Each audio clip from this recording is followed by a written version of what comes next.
Hey everybody, and welcome back to Bagels with Zaegel, where we're just taking a little 2-minute bite into what we're experiencing during this pandemic. What matters to you now? That's our question for today. What matters to you now? I was thinking the other day that this time kind of reminds me a little bit of when I was studying abroad for a semester in college. I went to Ghana in West Africa.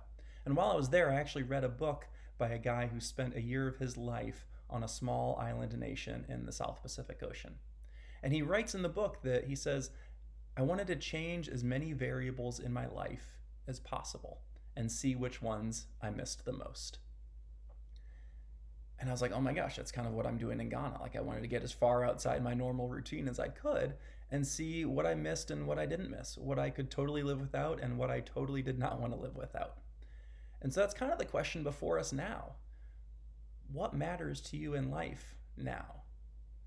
For some people, they've said to me, I want to make my life more about people, about connecting with people. I want to spend more of my life valuing people like I have these past couple weeks.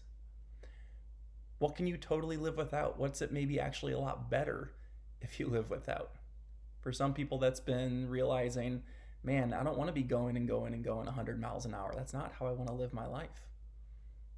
What have you had time for these past couple weeks, if you've had more time on your hands, that you maybe want to prioritize even when we're no longer sheltering at home? Maybe that's just spending time outside, just to be outside. Maybe that's spending more time with the family.